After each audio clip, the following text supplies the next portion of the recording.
Sir আসসালামু আলাইকুম sir. ওয়ানসাম sir. Sir আমি আপনার একটা বক্তৃতায় শুনছিলাম যে আপনি বলছিলেন আপনার পিছনে এরকম একটা ব্যানার ছিল যে আপনারা যদি এরকম একটা ডিজাইন করতে পারেন বেকার না বসে থেকে তাহলে আমার সাথে যোগাযোগ করবেন। ইয়েস। তো ইনশাল্লাহ আমি এরকম ডিজাইন শিখছি। তো সেই ক্ষেত্রে এখন আমার করণীয় কি? আপনি আমার সাথে নাম্বার নেবেন আজকে হাফ এন আওয়ারের মধ্যে। আমি একটা নাম্বার দিব আমার টিমের। জি ঠিক আছে। আমি এই মুহূর্তে রাজশাহী এবং সিলেটের দুইটা ছেলের সাথে কাজ করতেছি। কাজ আমার পছন্দ হয়েছে। আপনি যদি আমাকে আজকে একটা হোয়াটসঅ্যাপ নাম্বার দিব, সে কিছু ব্রিফ দিবে, সেই অনুযায়ী যদি আপনি আমাকে কন্টেন্ট বানিয়ে দিতে পারেন, I will work with you. যদি পছন্দ না হয় আমি কাজ করব না। জি থ্যাংক ইউ। এইবার বলেন কি কাজ শিখছেন? জি ইনশাল্লাহ আমি আশাবাদী। আমি জিজ্ঞেস করেছি আপনি কি কাজ শিখেছেন, কাজটার নাম বলেন। আমি গ্রাফিক্স ডিজাইনের banner design, flyer design, logo design, cover photo design, everything. Nice. সিজির কাজ পারেন? সিজিআই? জি। মোশন গ্রাফিক্স পারেন? মোশন গ্রাফিক্স ট্রাই করতেছি। এই তো নাইস। তো লাইনটা বোঝা গেছে। এই প্রোডাক্টের পর আমি ওই প্রোডাক্টটা চাবো, রাইট? এটা নিউ আপডেট আসতেছে। Nice. So this is the solid question that I got. I will give you a number. আপনি এখানে আসেন, আমার কাছে হোয়াটসঅ্যাপ নাম্বার নিয়ে যান। বাকিটা পরে আপনার কোয়েশ্চেন। G thank you. আসবো না না এক্সাইটেড হও না, আসেন। সি আমার যদি ভিজুয়াল যদি আমার মন মতো না হয় আর যদি খ্যাত হয়, সরাসরি আমি উল্টা আপনারা চার্জ করব। কে? আমি শান্তর কাছে হোয়াটসঅ্যাপ নাম্বার দিয়ে দিব, কারণ উনি সাহস করে দাঁড়াইছে। ভাইজান আরেকটু ফাস্ট আসতে হবে। ও মাই গড। অন্য আরেকজন ভাই একটা কাজ করতেছি, দাঁড়া না। এটা আন্তঃযোগাযোগ, এটা আন্তঃযোগাযোগ। ওনার সাথে যোগাযোগ করছে, উনি মাঝখান থেকে আমারটা দেন।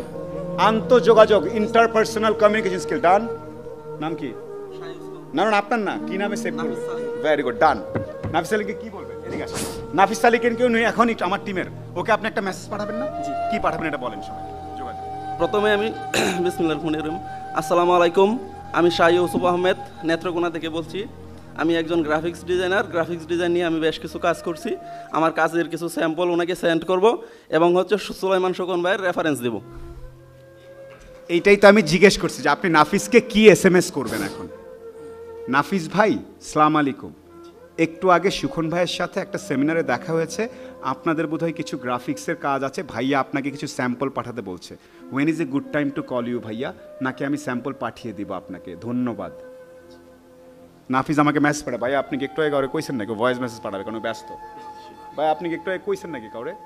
হ্যাঁ কইছিলাম। দেখ ভাইয়া ভালো ডালে বাদ দিস।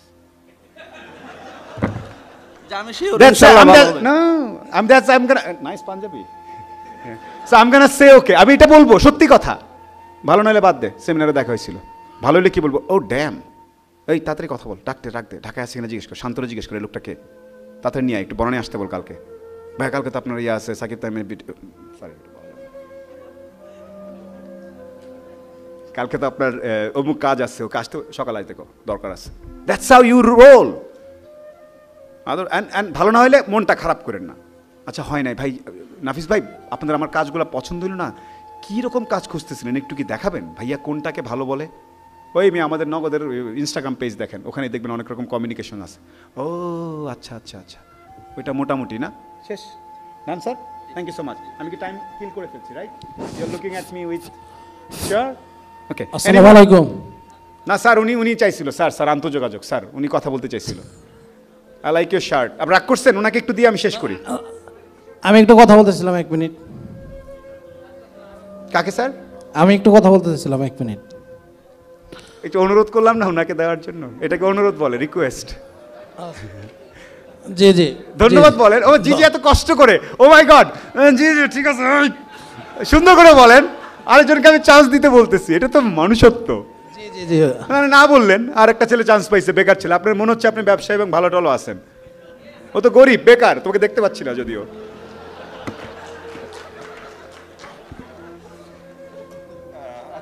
বলেন স্যার, সলিড কোয়েশ্চেন।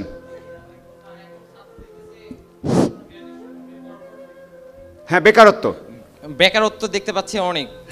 এরপর যখন সে উদ্যোক্তা হতে যাচ্ছে তখন দেখতেছে উদ্যোক্তাদের ব্যর্থতার গল্প। তাহলে একজন ছাত্রের স্বপ্ন কি হবে?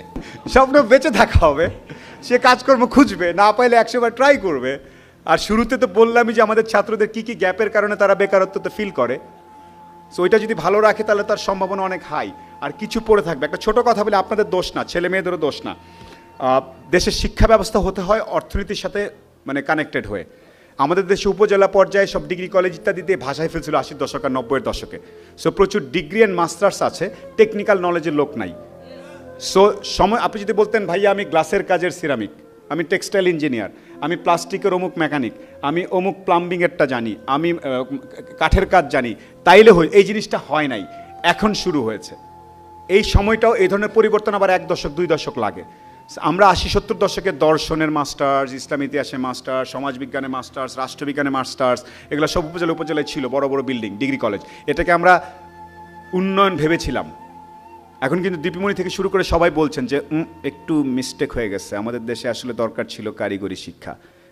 সো এই কারিগরি শিক্ষা তালি দিয়েছে, এক্সাইটেড হয়ে তালি দেওয়া শুরু করে। কারিগরি শিক্ষার ওই ভদ্রলোকের সাথে আমার কথা হয়েছে কিছুদিন আগে, তাদের নতুন নিয়ে শুরু হবে, তারা সব উপজেলা পর্যায়ে আবার শুরু করার চেষ্টা করছে।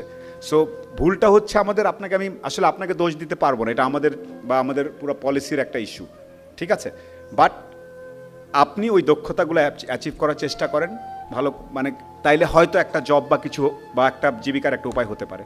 এছাড়া আমার স্বপ্ন তো দেখা বন্ধ করতে পারবেন না, রাইট? সো সেটা আমি বলতে পারি না যে আপনি সব বাদ দেন, হতাশ হয়ে ডিপ্রেসড হয়ে ঘুরে বেড়ান। That's my suggestion. আর আমি এত কনফিডেন্টলি কেন এই কথাগুলো বলছি ভাইজানেরা, আমি 100 বার বলেছি আমার বিভিন্ন ব্যাকগ্রাউন্ডে অনুষ্ঠানে, I also come from a very humble family. My dad was an army soldier, my mom was a primary school teacher, so it was an average life. Average life থেকে ওঠার জন্য কিছু এক্সট্রা কোয়ালিটিস লাগে। So আমাদের বেসিকটাই নাই, এক্সট্রাতে যেতে অনেক সমস্যা হয়, এই জন্যই আমাদের অনেকে এলোমেলো হয়ে ঘুরে বেড়াই। Thank you sir. The pink shirt, pink shirt. আরে স্যার আওয়াজ করলে আপনি এমনি শোনা যাবে, বলেন। জি স্যার। যদি এরকম মোটিভেশনাল কনফারেন্স বা এই প্রোগ্রামটা হয়, মোটিভেশনাল কি হয়? মোটিভেশনাল প্রোগ্রাম মোটিভেশনাল প্রোগ্রামটা যদি হয়, তাহলে প্রত্যেকটা জেলা থেকে, প্রতিটা প্রোগ্রাম থেকে কিছু উদ্যোক্তা, কিছু ছেলে মেয়ে উঠে আসবে আমার ধারণা। আর এটার উদ্যোগটা এই ঢাকা থেকে আপনারা যারা আছেন এখান থেকে নিলে মনে হয় ভালো হবে। প্রশ্নটা কি? প্রশ্নটা হলো জেলা পর্যায়ে এরকম এক প্রোগ্রাম। আমার ফেসবুক পেজ দেখেন আমি চেষ্টা করি বিভিন্ন জায়গায় যাওয়ার জন্যে। এটা আমার পেশা না, এক কথা বলি যে এটা আমার পেশা না। শুরুতে আমি বলেছিলাম যে আজকে অনেক মানুষের সামনে কথা বলছি, লোকজন ফুলের মালা দিচ্ছে, এটা না। পেশাটা বা জীবিকাটা ঠিক রাখতে হয়, that is my corporate job. এরকম অনেক প্রস্তাব এসছে, বাট আপনার পয়েন্টটা আমি বুঝতে পেরেছি যে ওখানকার ছেলে মেয়েদেরকে যদি একটু ভালো করে বোঝানো হইতো, কথা বলা হইতো। আমাদের এই কালচারটা নাই। এক সোলাইমান সুখনার, 2 আইমান সাদিকার, 3-4 জন বাদে আর শিক্ষিত বাঙালিরা কেউ এসে কথা বলতে চায় না। এতে তাদের সময় নষ্ট হবে, শুক্রবারের ঘুম নষ্ট হবে। এরকম হাজার হাজার শিক্ষিত, স্বশিক্ষিত দারুণ বাংলাদেশি আছেন, তারা ওই গ্রাম পর্যায়ে বা মাঠ পর্যায়ে যেতে চান না। আমি শুধু এইটুকু বলতে পারি, একটু অহংকারী শোনাবে, আমি অন্তত নীলফামারী থেকে তেঁতুলিয়া থেকে শুরু করে বাংলাদেশে এমন কোনো জায়গা বা এমন কোনো কলেজ, ডিগ্রি কলেজ, প্রাইমারি স্কুলের টাইপ নাই যে আমি যাই নাই, গিয়ে কথা বলি নাই। আজকেও শনিবার, একটু পর আমার একটা বড় দাওয়াত আছে বিয়ের, আমি এখানে এসে 1.5 ঘন্টা কথা বলতেছি। কেন? খুব যে আর্থিক উপকার হয়েছে তা না, হয়তো 2 দিন কফি খেতে পারবো, ওই যে উপকারটা আমাকে শান্ত দিবে হয়তো একটু আর্থিক। কিন্তু কেন এসেছি? বিকজ আমি দায়িত্বটা ফিল করি যে এসে একটু কথাবার্তা বলি। এরকম যদি 2, 4, 500 জন ফিল করতো, একদিনেই সব জেলায় হতে পারতো, কিন্তু এটা করে না। আমাদের সেটা নিয়ে হাসাহাসি করা হয়, এত কথা বলার দরকার কি? আমি যাবো, আমি এখন একটা স্ট্যাটাসে আসছি, আমি সরকারি চাকরি করি, ব্যবসায়ী হয়েছি, সিআইপি হয়েছি, আমি এলাকার এই ডিগ্রি কলেজে পোলাপানের সামনে যে কথা বলবো। রাজনৈতিক সভা হইলে বলিস আমি আসবো, পাশে এমপি সাহেব, চেয়ারম্যান সাহেব থাকবে, তাইলে আসি, না হলে নাই। বিকজ এভরিওয়ান ইজ ধান্দার উপর ডিপেন্ড করতেছে সবাই, রাইট? এখন আপনি চেঞ্জ করতে চাইলে আপনি চেঞ্জ করতে পারেন, না হলে ওই আমারই হয়তো বার কয়েকজনকে দৌড়ায় কয়েক বছর বলতে হবে, তারপরে ঠুস। বাট যখন ঠুস হবো তার আগে বলতে পারবো যে I have done my duty. আমি যেই দেশে ছিলাম সেই দেশের তরুণদের জন্য আমি কিছু করার চেষ্টা করেছি, দ্যাটস ইট। এর বাইরে কোনো রিওয়ার্ড নাই। Sir last 2 or 3 we can end the session. Yes sir, yes sir. Solid question, solid. আপু বলো, বলে ফেলো।